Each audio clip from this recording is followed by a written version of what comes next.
I had to say anything, man, stay consistent. Hold on, you know what I mean? Like, real talk. Understand, y'all ain't the only one going through this shit. We all going through this shit. When I was in high school, I was in a chair the whole time to make sure I'm at least mobile. I can stand up. If I gotta move around, move my arms and limbs, I'm not gonna get in this bed and I can't, and I'm just stuck right here. The only reason why I ain't on the oxygen machine is one, because the Most High, and two, because I didn't give up. Appreciate you, TK Cards. A salute.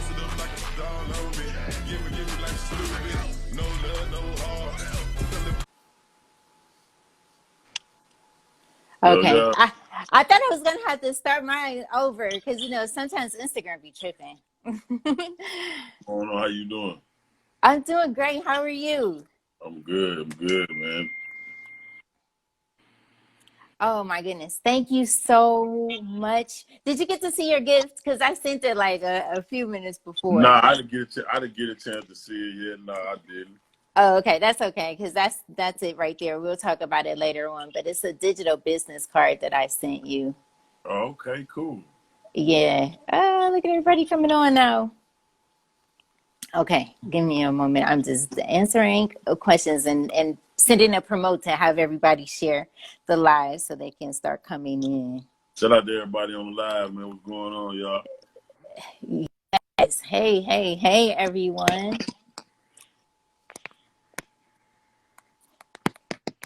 Okay, let's start. You know, I learned so much about you that I didn't know, that I thought I knew.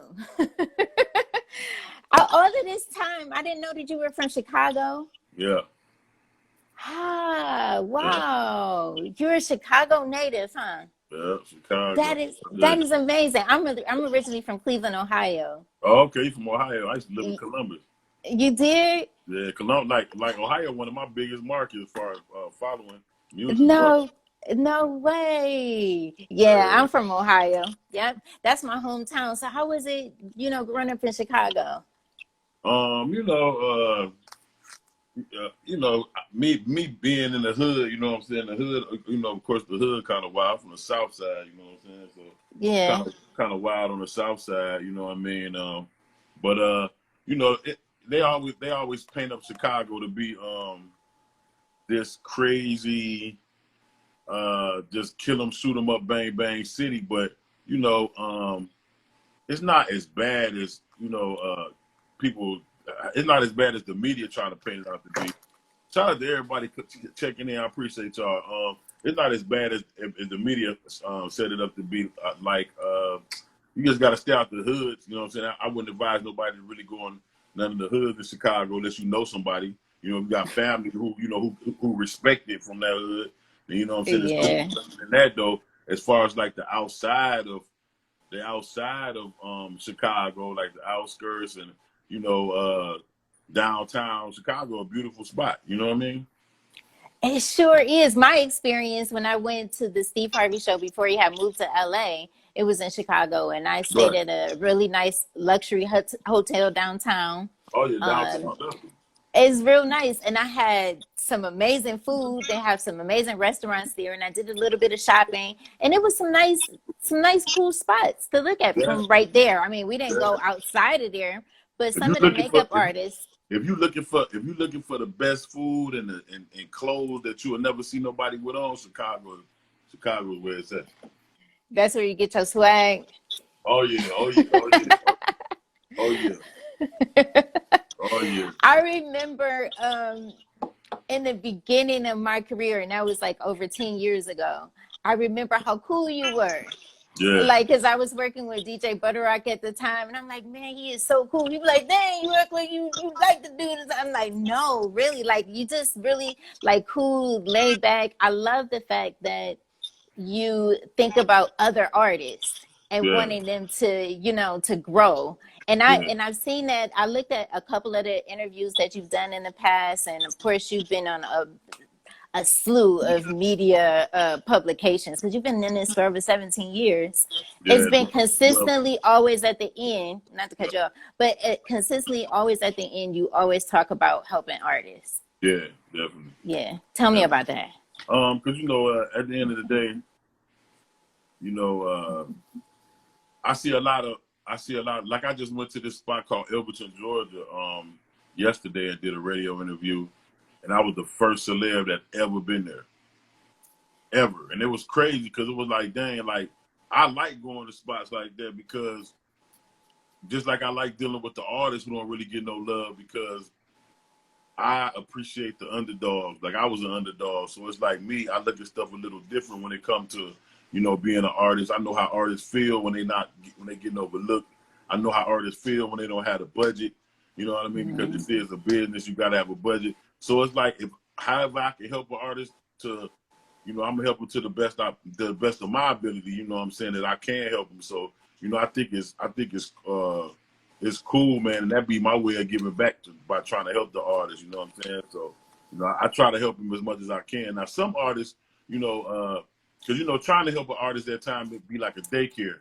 You know what I'm saying? Like some of these artists hard-headed. Okay, yeah. Some of these artists hard-headed. They don't want to listen, or they think because they got a hot record that, you know, they just gonna shoot through the roof. They out of here. And I tell them all the time, man, it's a lot of people with dope records that never get heard. You know what I'm saying? It's a lot of just like I know personally know people in Chicago that play basketball better than LeBron, but LeBron was on a bigger platform. But this cat right here, he's still at home. He a park legend. You know what I'm saying? So it's like, that kind of make it difficult when it comes to helping somebody when cats think that they know everything. You know what I'm saying? But for the most part, I like helping artists because I try to teach artists to not have to go through the same shit I went through. You know what I'm saying? Because I think that, you know, it should get better. They should always learn, you know, from the past mistakes or whatever you had to, and then they don't have to take that route. Maybe their route can be a little bit easier. Yeah. I think that's the beautiful thing about mentors. Like for me, my mentor said to me, you need to get out more. And so I took it as, okay, well, I need to start promoting myself. So I started going on national TV, you know, and being in rooms with certain people, because I was okay with being behind the scenes for me. To me, it was okay to make the phone calls, do the emails. It was never about red carpet or anything for me. Right. I felt like that was for the client, not for me.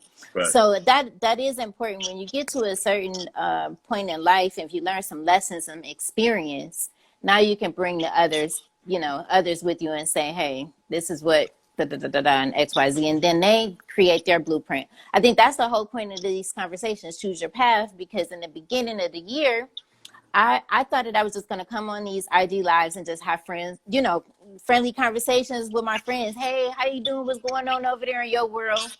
Maybe a couple people that I was inspired by, bring them on and just have a conversation. But also to inspire to create during this time. Yeah, it's a pandemic going on, and that's an external event, but I can't control what's going on in my world. You know what I mean? Like I can still create and all of that, because at the end of the day, now a whole year has gone by. What have you done? Right. We need music. So you know what I mean? Like we need music. Like music is like the heartbeat of the soul. Like that is your soul. Like, and we need it. Yeah, it's therapy, right? Yeah. Oh man, tell me what. Every time when I ask this question, and maybe I need to like describe what it is that I'm asking. Every time when I ask this question about what is your creative process, sometimes when I'm asking that, I want someone to paint me a picture as if I see a blank canvas. Right. And I want to I want you to literally walk me into the studio with your words. I would literally want to see the soundboard with your words. And I want to feel your music without even hearing it through your words, because a lot of times that's what the point of the interviews are, right?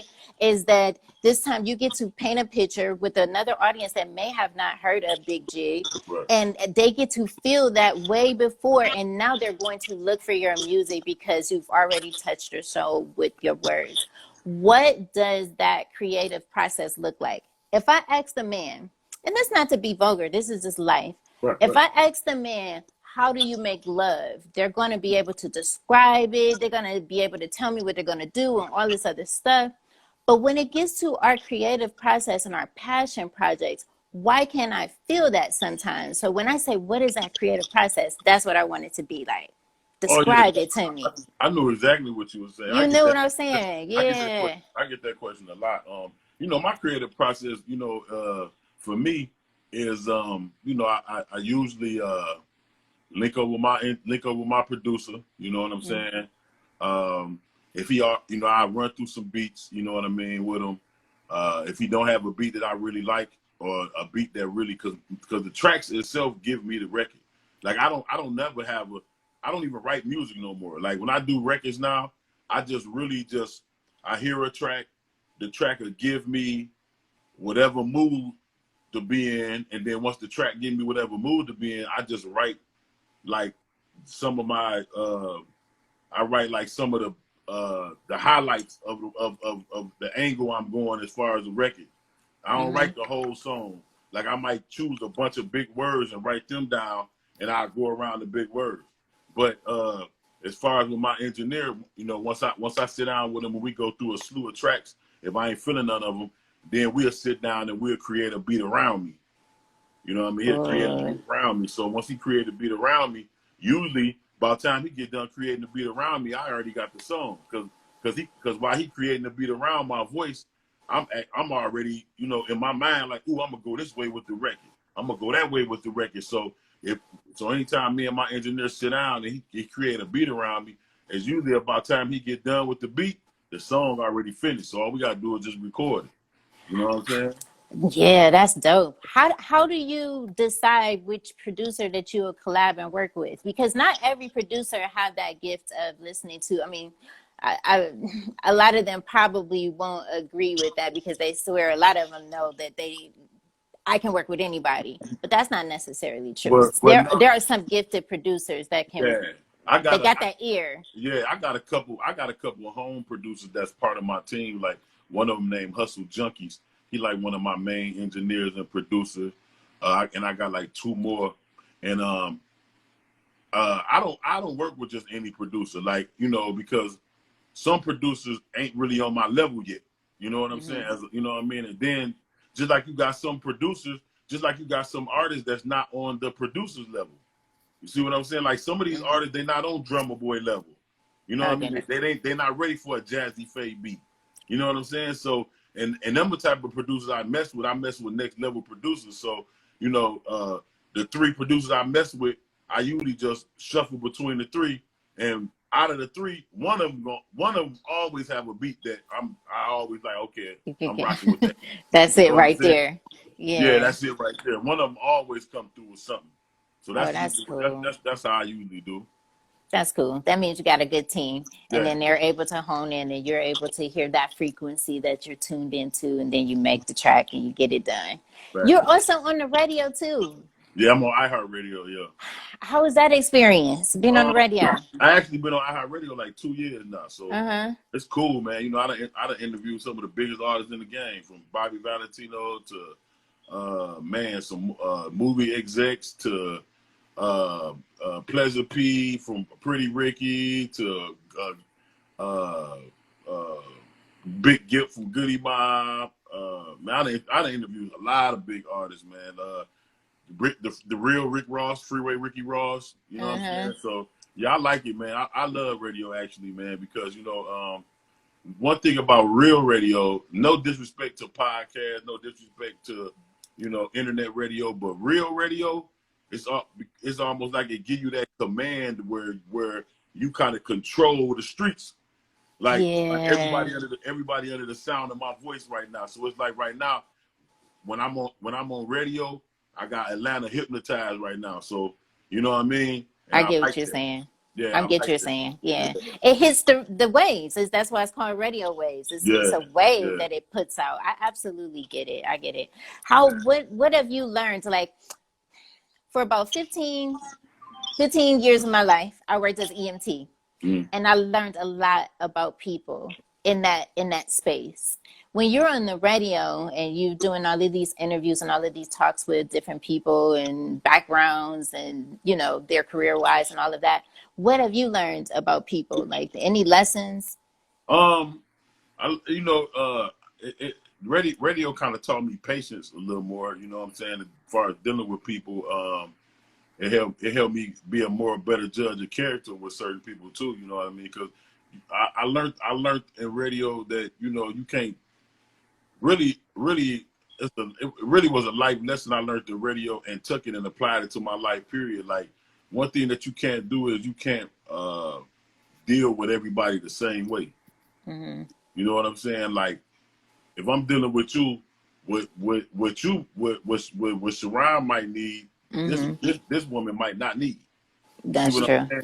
I get what you're saying. So by me dealing with, you know, people all the time on a regular, it kind of taught me over time how to deal with people, things, how to approach certain things, because you get ignorance on the radio, like real radio. People will call in and be ignorant, like, and it's like it like puts you on the spot to be like, okay, boom, I got the whole city listening. I can't act a fool, so it's like how I'm gonna deal with it. So I find out how to deal with it. It taught me patience and taught me how to deal with certain stuff. Ooh, I love it. Patience for sure. I even, you know, doing the IG lives, I've talked to so many people with so many different backgrounds, and I think it's just absolutely amazing. But when I worked as an EMT, I got to see a different space of people. I got to see them at a point where it was either life or death, or at a point where we didn't know what was going on. We're trying to figure out what the problem is. It was so many different things that I've seen. And I think I'm so grateful for that experience, because it has taught me how to work in this space and entertainment for the time that I've been in it. And it's definitely have been a journey for sure. When did your journey start? You always done music? Nah, I was playing ball real heavy in school, you know what I mean? Dope. So, you know, I was playing ball, and I actually was, you know, trying to go to the league for football. I ended up playing. I did play professionally, but I played arena. I played arena football for a while, and then after that, I went on to. I ended up getting into the music because I had a bunch of my friends that used to do music, and I used to, you know, I was the big hustler. I was the weed boy, so I was always the one. I was the one when they get in the studio, they hit me up like, "Man, bring the pack. I want something to smoke." So, and you going in that environment, yeah, music.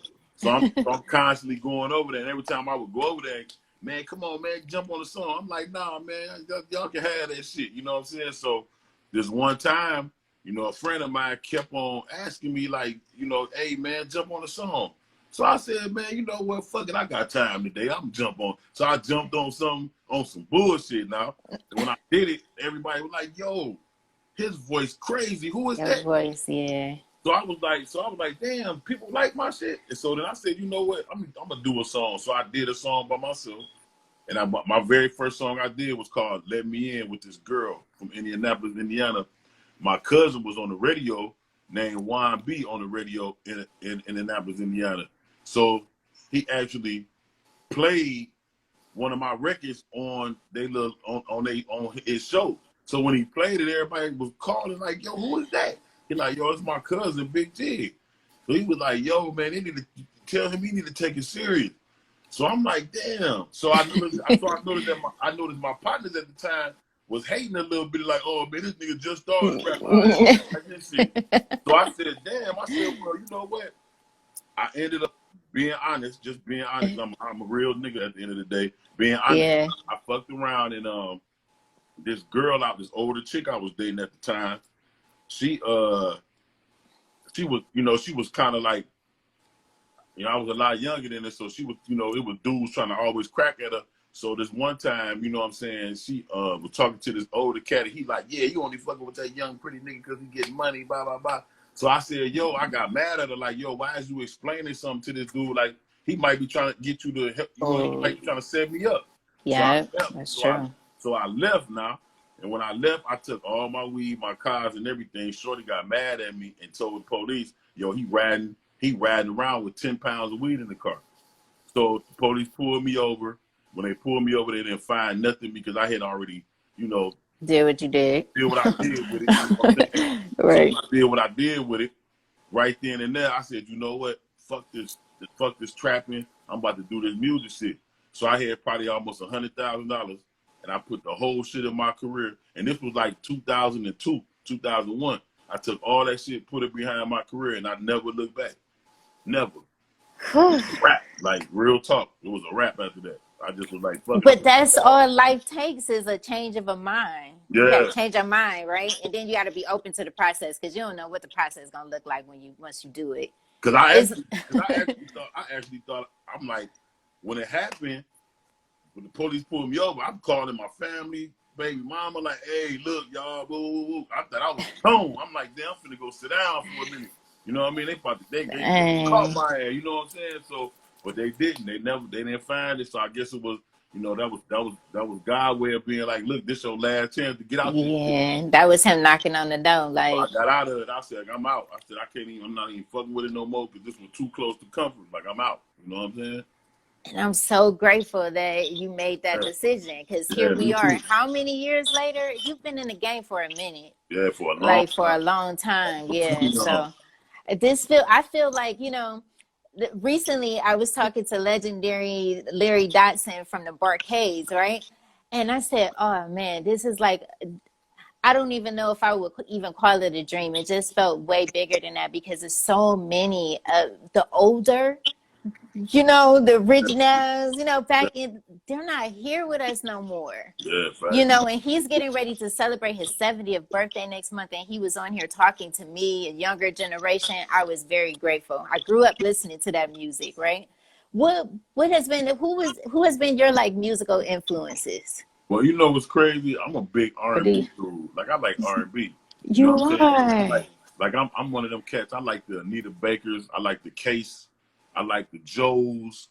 I like the R. Kellys. Like, I really want Bigg. I'm to this day, I still don't really fuck with a lot of rap. I like a lot of people be thinking like, damn, why you don't never listen to yourself? I never have. I never have listened to myself. Like, I always listen to other people or R&B. Like, that's just what I like. I don't really do rap because I like some of the younger cats that's out right now. Some of them pretty dope, but a lot of it kind of like the same sound and shit, the same. Yeah, that's true. Everybody spitting the same shit, the same cadence, the same beats. The producers making the same beats, and you know what I mean. So it's kind of like it's draining.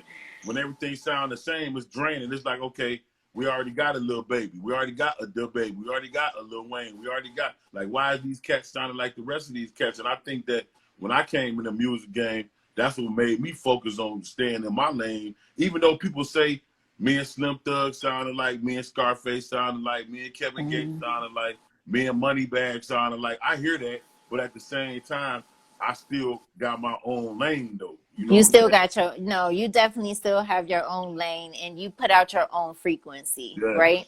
You put out your own frequency, no matter how much you may sound like somebody else. If I listen to Moneybagg, I'm not going to get that same feeling if I listen to your music. Right. And your music is like, wow, you have, what is that one song? Oh my goodness. Step Up? Is it Step Up? Step It Up. Step It Up. Oh my goodness. That was pretty. Yeah, that is pretty dope. And then I'm listening to Back At You, and I'm like, I'm coming back. I'm coming back to get, like, and it's like totally different. It's like you're not gonna always get the same thing listening to your music. How would you describe it? You don't even listen. I mean, huh? I was like, you don't even listen to it, but how would you describe it? I mean, my thing about it with me is, I just learned how to change with the time instead of letting the time change me. Like, a lot of cats don't know. A lot of cats, only person I commend for shit like that was like 2 Chainz, how he reinvented himself. Like, when you've been around for a while, you got to learn how to reinvent yourself. And I kind of mastered how to reinvent myself. And I know what my peers want to hear, and I know what the young cats want to hear. So I just put it all together and give them what they want. You know what I'm saying? I can't sit around here and, you can't be an artist that making 90s music in 2021. These niggas ain't trying to hear that bullshit. They like hear that whack old ass shit. You know what I'm saying? So I just learned how to be like, okay, you know what? We in 2020. I'm finna get them the 2020 jig. We in 2019. I'm gonna get them the 2019 jig. We in 2018. I'm gonna give you the 2018. Now, guess what? We about to go in 2021. I'm finna give y'all the 2021 big jig. You heard me? Oh, I was just gonna ask you too. Do you ever feel like you gotta adjust to the times, but you do it in your own way with your own sound? That's pretty dope. How has the pandemic been for you? It's been crazy. You know what I'm saying? It killed a lot of my tour dates, a lot of my shows, and actually, I turned down a lot of shows too, paid shows, because I got scared. You know what I mean? I'm like, I don't want to. And it's so crazy because I turned it down. And then when I turned it down, you know, about a month and a half ago, I ended up catching corona. Oh, man. I caught that shit, yo. I ain't even gonna lie to y'all. I caught it. I caught COVID. And then not only did I catch COVID, I was in ICU for like 7 days, 8 days. You know what I mean? So I was kind of scared. You know what I mean? I didn't think that I was gonna make it for real. I didn't think I was gonna make it, yo. Because my breathing was bad, and it's crazy because I'm so careful. I don't be around a lot of people, and that was the reason why I was canceling a lot of shows. Was because I'm like, shit, I don't want to catch it, and I caught it any damn way. So it kind of even without going to the shows, without doing, you know what I'm saying? So it's like, damn, so that's why I be trying to tell people, yo, this shit is for real. Like, don't take it like it's a game. I am too. I'm glad you're okay too. This shit's serious. Like, this shit's serious. COVID is what it is. A lot of people be taking it for granted, especially here in Atlanta. A lot of cats is hard hit. Atlanta, like, fuck that COVID shit. The club's still packed. The strip club's still packed. And I'm like, yo, you only doing this shit because you ain't caught it. Once you catch that shit, then you're gonna be like, damn. Because one thing about it, corona, it deals with people differently. You feel what I'm saying? Like I can catch it and make it through, but that don't mean the next person gonna make it through. You might be out of here. And they haven't. It's been so many people that has passed away this year from it. They haven't.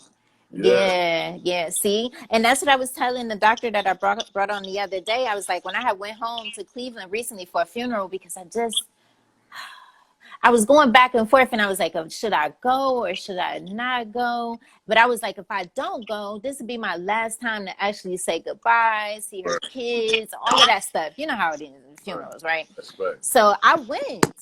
And when I came back home, now weeks later, so many people that I seen have it. And I'm like, what the heck? I was just there. I had that shit just snuck up on me because I was having fevers. So, you know, I'm like, we had made an appointment for me to go see why I kept catching the fevers off and on.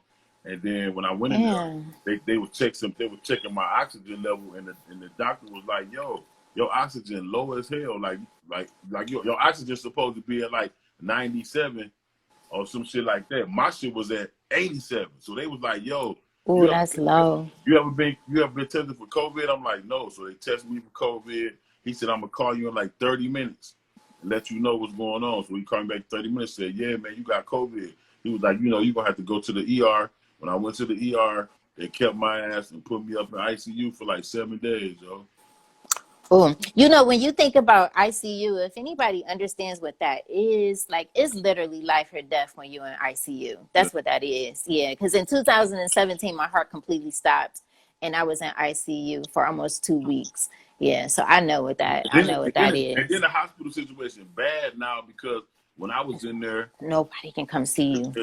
Nobody can come see you, and then on top of that, they short-staffed. People was quitting, walking out. Like when I was in ICU, they had me in there. I might see somebody 2 times a day, all day long. Oh, so they working over. Yeah, so it was. But not only that though, the ones that was working was really on some bullshit. Didn't even concern themselves with the patients. Like, oh no, they ain't gonna do that. I'm eating a little food that's there, and they got the little urinals where you gotta. I wasn't getting up going to the bathroom, so I had to piss in the urinal.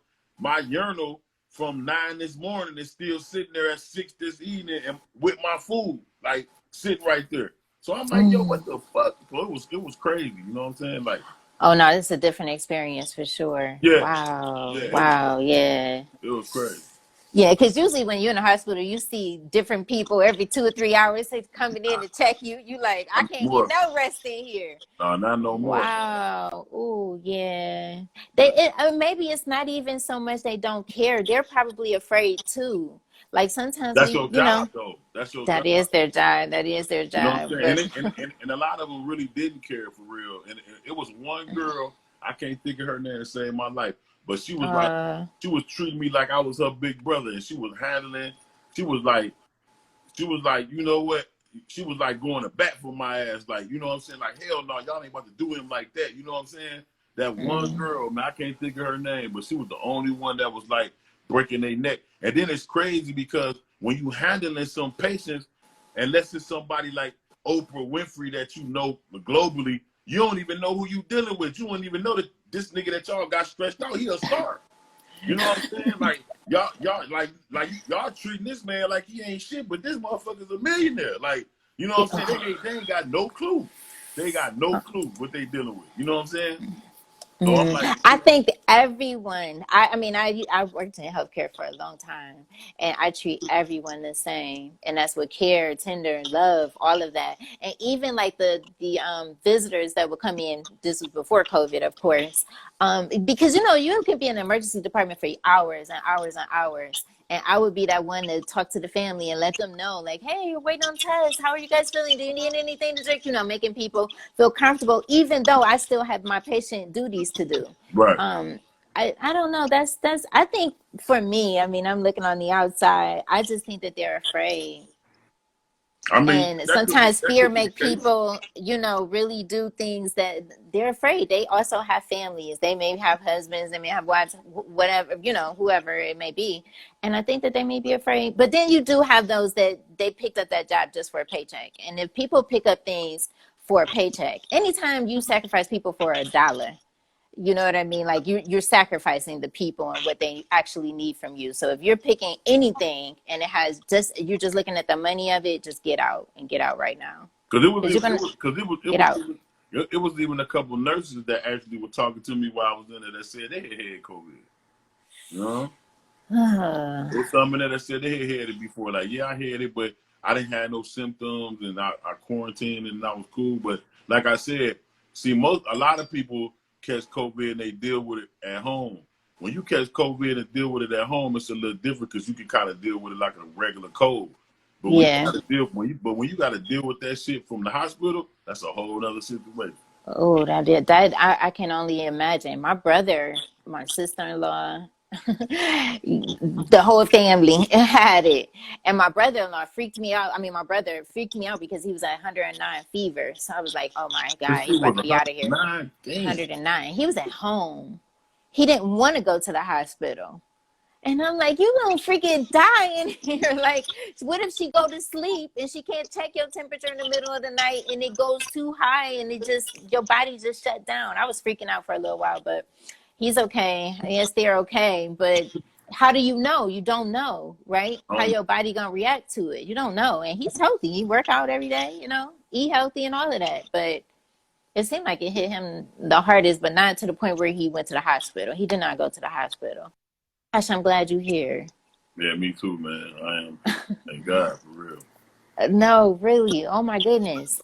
Wow. Let's see where we at. 6:42. Okay, let me shout out my sponsor. So 10K cards. I'm so excited about this. So 10K cards. Each special guest gets one of these amazing business digital cards. And what happens is it has your merchandise. I was looking on the list here. It has your merchandise, your Facebook page, your Apple Music. They can book you from there. Your SoundCloud, and anything else that you need. Once you're able to check it out, just check it out, look at it, play around with it or whatever. And if we need to add anything, delete something, we'll be happy to do so. But I really appreciate. How do I share it with others? You can either share the link that I gave you or this QR code that I sent to you. And all they have to do is scan the QR code and all your information comes up. Okay. And yeah, just like I wish that I had the little part where it shows the phone. But it comes right up on their phone and it looks like an app with your face on it. Cool.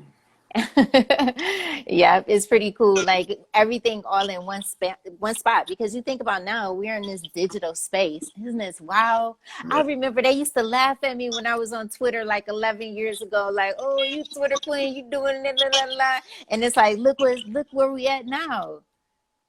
And then going crazy, I don't know what to do. And I'm just like, this is a good time for me. I just transitioned quite well. But health first. I mean, we can't do nothing without our health. So what do you have going on as far as music? Like, are you doing any music now that, you know, with everything that's going on, you're still creating? Oh yeah, definitely. I got a bunch of records. Me and Case, R&B legend Case, we got a record. You know what I mean? Me and Baby Bash got a record. I just dropped a record called "See About You" that's going crazy right now. So, Oh, I love that song. Yeah. Step It Up still going crazy. We're about to shoot the video for "See About You." Um, I just got the cover of 4 more magazines. Which is some of them is behind me actually right now. You know what I'm saying? Grab Report mag. You know I'm on the cover of that. You know what I mean? I got the cover of FFTV mag. The Source magazine just did a write up on me. Again, let me see. New Year's. I just got booked for Elberton, Georgia, New Year's Eve, so I'm gonna go down there and tear down Elberton real quick. But we just steady grinding, but just being a little safer while we doing it. That's all. You know what I'm saying? That's all you can do. And that's what I was saying, because it's almost a year is going by and we can't just, we want to be safe, but we can't just sit. You got to figure out something. We have to adapt and adjust, right? Because this is what it is for right now. And I don't want to go looking 4 years from now and I still didn't do anything. This year I became recently, just 2 days ago, international bestseller, #1 international bestselling author. So I'm really grateful for this time. I'm grateful for this time just to be alive. But so you write books? I'm doing the book thing because this is my goal. That's crazy because I'm trying to finish up my book right now. Really? Oh wow! I'm gonna send you a copy of a webinar that I did over the summer where she gave all of these amazing tips, and I added my little ad libs to it. But she did all these amazing tips on how to, get it out there and really market it properly. Because there is some great ways of how you can really have fun with it. Yeah, I want to be in that space. I really want to. I'm trying to not necessarily all the way move from music because I love music so much. But I just don't see myself. I just see myself transitioning, and I just want to be a speaker and write for the rest of my life. And you still doing the PR? You still doing the PR thing? Yeah. With music producers, I'm always open to working with music producers, but not necessarily artists. Well, nope, international bestseller. Yeah. I need to holler at you about some PR work though. Yeah, I know. This lady, she was like, "No, you're going to be," and I was like, "I'm telling you." I think the last project that I was able to be a part of a couple years ago with the Tyrese Black Rose album, that was so much fun. There was a lot of work, a lot of sleepless nights. And I said, okay, I want to do something different. And when I got out of the hospital and all of that after that, I said, I want to just do conferences and I want to speak and I want to share and I want to write. And it's so funny when I was listening to you, when you were talking about you listen to and I'm like, wow, that's what I do. I'll listen to something instrumental and then I just write. I don't even worry about, oh gosh, I got a deadline date or any of that. I just been writing and now I'm putting it all together and I'm about to put out another book and it's The Mirror That You Don't Want to See. And I got that title from losing my friend this year at 46 from a heart attack. And I came up with that because I figured that there is a lot of things we have reflecting back at us that we don't never really want to answer to. So that's why I titled it The Mirror That You Don't Want to See. Because she has so many dreams, so many goals, a book that she wanted to write that she never started. And I was angry, not at the fact that she passed away, but I was angry at the fact of all the ideas that she would give me and she never implemented anything. Because sometimes us as women, I can only speak because I'm a woman, we will tend to, especially when we're mothers, it's the children, it's the significant other, it's everybody else. And then sometimes we don't really think about making sure that we take care of us and knowing that the things that we have inside is important too. Right. What you think? Yeah. I think a lot of people that do that end up procrastinating, and they just be big procrastinators. And like me, I'm the opposite. I don't even like to do a lot of talking. When people when people tell me they're gonna do something or man, I'm gonna do that. See me, I'm one of them cats. If you tell me you're gonna do something, I'm looking for you to do that. Yeah. I know me. If I tell you, look, this is what I'm finna do, Sharon, or this is what I'm finna do, I'm gonna do it. Right. I'm not one of them cats that's gonna tell you every time you see me, oh, I'm gonna do this. Oh man, I'm gonna do that. Oh man, I'm gonna do that. No, I'm one of them cats. If I say one time I'm gonna do it, I'm finna do it. That's it. Yep. And that's how I am. I just get an idea and you just have to do it, because at the end of the day, if you don't, then now it becomes about you, and it's not even about you. You Right. know what I mean? Like, I'm thinking about the stories that she told me, that no woman or man who may have been through that situation won't hear that story to see how she navigated through it, because she never told it. Right. What if that's what the Choose Your Path is about? What if you're that one person that has that idea, that song inside of you that can change a whole nation, Yep. and you never put it out? That sound like me, for real. I be sitting on so many records. People be on my neck about putting certain songs out. Why? Because the end goal, at the end of the day, someone asked the question and said, what is your motivation?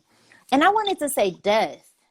I didn't want it to sound pretty. I didn't want it to sound like it was some fantasy fairy tale that I had in my head about what motivation is. It's literally death, knowing at any time, at any moment, at any second, that it can all be over. And what was it for? I think my motivation for me is I'm scared of, you know, I ain't really scared of death, but I don't want it to happen no time soon. But at the end of the day, I think I'm more scared of being a failure. Like, I can't be no failure, man. Like, Yeah. I can't. When I see some of the cats I grew up with, or some of the older cats that my uncles, and, you know, not just my uncles, but they partners and stuff, I be looking like, damn, like, how you, like, y'all get mad at me when I come home and visit because y'all decided to do the same shit over and Same over and over. thing. That's your fault. Mm. You know what I'm saying? Yeah, it is. That's your That's your fault. fault and your choice. Yeah, That's that's your true. choice. If you ain't want to do nothing better, that's your fault. Don't be mad at somebody else that made moves. And That's true. that's why when I go home, I don't really hang out. I go back to Chicago. I visit a couple people, but then I always get a couple people that be like, "Man, gee, man, when you gonna put us on?" That's when I hit them with, "Hey, man, I gotta go see the rest of my family right quick, bro." You know what I'm saying? Because I already know what it's gonna go into. Like, you know what I'm saying? At the end of the day, like, I don't want to hear that shit. Everybody have excuses. Like, man, look, man, I almost died from COVID, man. I was on ICU. I'm still here grinding.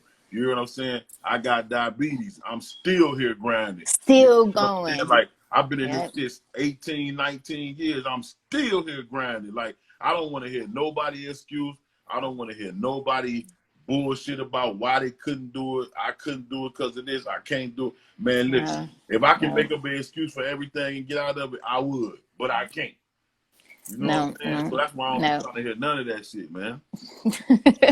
No excuses. I remember when the last TV show that I did with Dr. Oz and Bishop Jakes, and I was literally 70 pounds. I had just got out of ICU. And I went on that stage, and I knew that I was in front of millions of people, but I wanted to show people what perseverance looked like, what courage looked like, what fearless looked like, what pushing through and going against all odds of what the doctor said that you shouldn't be out until another year. You know, I pushed past all of that because I live on purpose. You got to find a purpose. You got to find a reason bigger than you. You got to find your why. Why the heck are you here? Why are you, when you get up and put your feet on that floor, what is your purpose for the day? Are you doing something? You know what I mean? You know what's so Something. crazy? There's some people that really don't know their purpose. There's some people that's the crazy thing about life. There's some people that really don't have. There's some people that really don't have a purpose, don't want a purpose, and don't know a purpose. You know what I'm saying? Like, it's just what it is. You know what I'm saying? It's unfortunate. Yeah, that is all. But it's facts.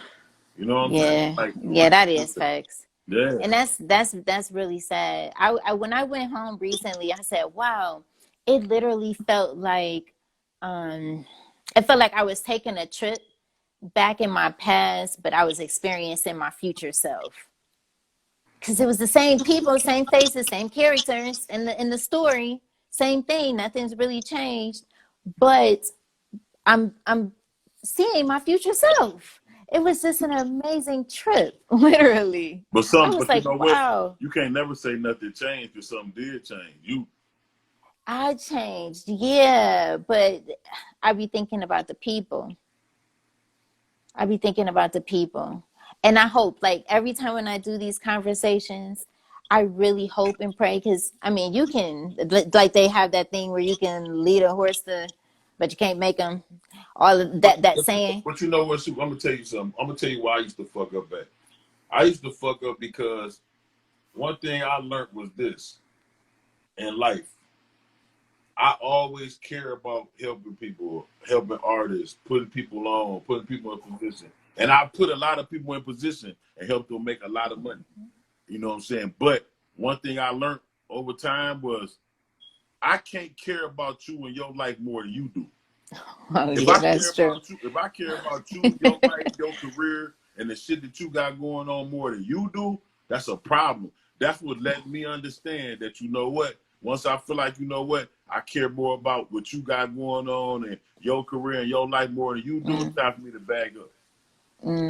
Bag up, because at that point, it's like now I done got to the point where, you know, it's like you done became, you done became a dependent and a liability at the same time. Because now you dependent on me and you a liability at the same time. And that should never be like that. Oh, it should never be like that. I remember Bishop Jakes telling me that he was like, Sherontelle, make sure that the people that you're surrounded by feed you more than needing you. Because that's the thing. That I think that's what happened to me. Like, I literally given so much of myself that I had nothing left. Nothing left to give. Because people suck your energy. Like, all of it. People will zap your energy, man. Like, you ever walk in the room, and when you walk in the room, you might be cool in here. Then as soon as you walk in the room, you be like, nah, something ain't right with this shit. You know what I'm saying?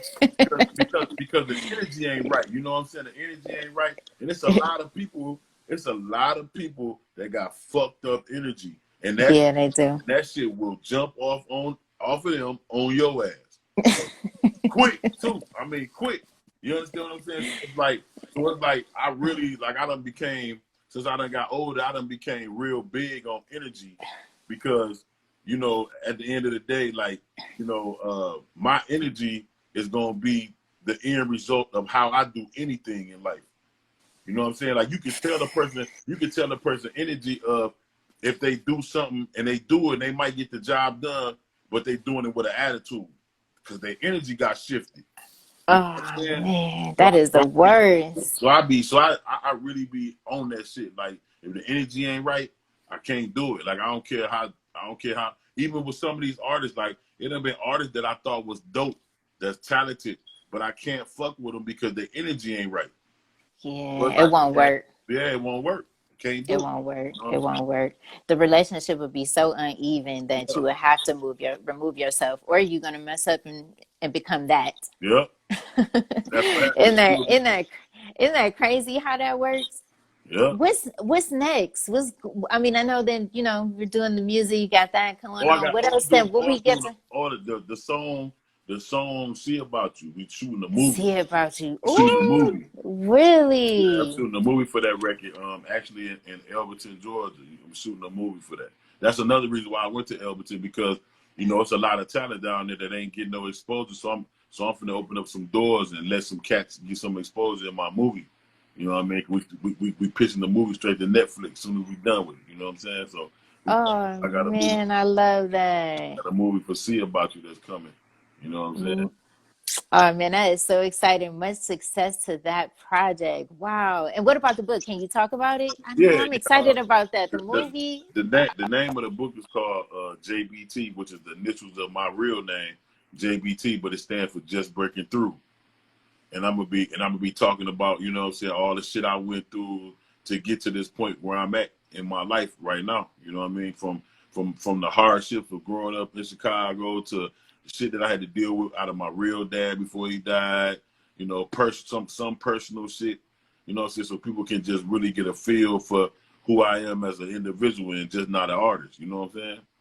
That's gonna be dope. Because I want people to know. I want people to understand that, you know, sometimes people look on the outer side of a person, they're like, oh man, you know what I'm saying? He got on $100,000 worth of jewelry, you know what I'm saying? He driving a nice ass car, blah, blah, blah. But they don't understand what the hell you went through to get that shit. So I be wanting people to understand, like, look, bro, this shit might look cute, but let me explain to you what happened to me to get to this point. You know what I'm saying? Oh yeah, it took a lot. A whole Just lot. when I think about the things that I just me, I'm like, this is not easy at all. At all. But it's worth it. It's worth it. Yeah, it's not easy. I really want to just take a moment just to thank everybody for like being on here for an entire hour with us, right? Don't you appreciate that? Because I do. I definitely appreciate that. I appreciate this because I think this is like super dope. Like you got 10K those cards. I appreciate you. 10K cards. those eyes. Yes. Shout out to 10K cards. Those eyes is like, whoa. Who did you get them from? My dad and his family. Oh, really? Yeah. Wow. Is he still with us? Nah, he gone. Nah, he died in 2015. Oh, wow. My condolences, and may he rest in peace. Yeah. Wow. Yeah. So at the end of every show, I think we're at the end. Yep, we're at the end. At the end of every show, I always ask if you can give like one word, or you said so many motivational things. I don't even know what else you could say or add to that. But one word or a sentence that can motivate us as we continue to move forward. Man, if I had to say anything, man, it'd just be, man, consistent, man. Stay consistent. You know what I mean? I mean, because at the end of the day, not only stay consistent, but understand y'all ain't the only one going through this shit. We all going through this shit. Everybody is going through it. You know what I mean? Like it ain't no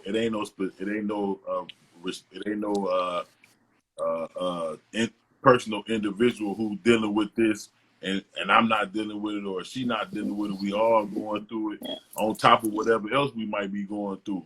But the main thing is to stay consistent and, you know, don't let go. You know what I'm saying? Hold on. You know what I mean? Like, for real, you gotta hold on. You know what I mean? Like, real talk. You know what I'm saying?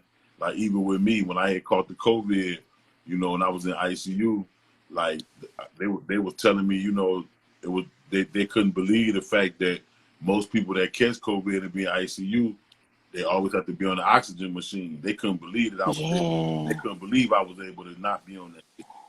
You know, because that was a low number. Yeah. So, and the thing about it, the only reason why I wasn't on it was because of the only reason why I ain't on the oxygen machine is, one, because the Most High, and two, because I didn't give up.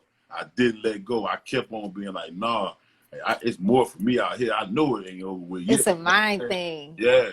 You know what I'm saying? And then, you know, them hospital beds, like one thing I learned about them hospital beds, them not your friend.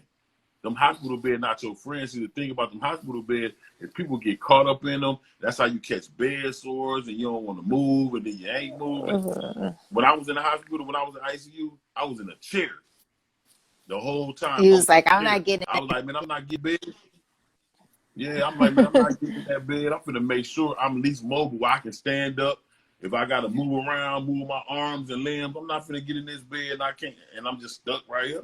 I like, no. Yeah, that is incredible. Yeah. That is incredible. Yeah, my God, I'm so grateful that you're here. Gosh, you never know. See, that's why you got to check in and be like, you good over there?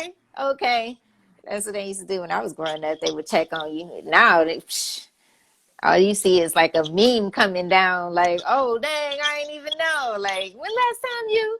Because it's so crazy, man. It'd be, you know, when you look at life and you be like, damn, you know, soon as you die or something happen to you like that, people want to get clout and act like they fucked with you. They love, oh, R.I.P. so and so. Man, that was my partner. But guess what?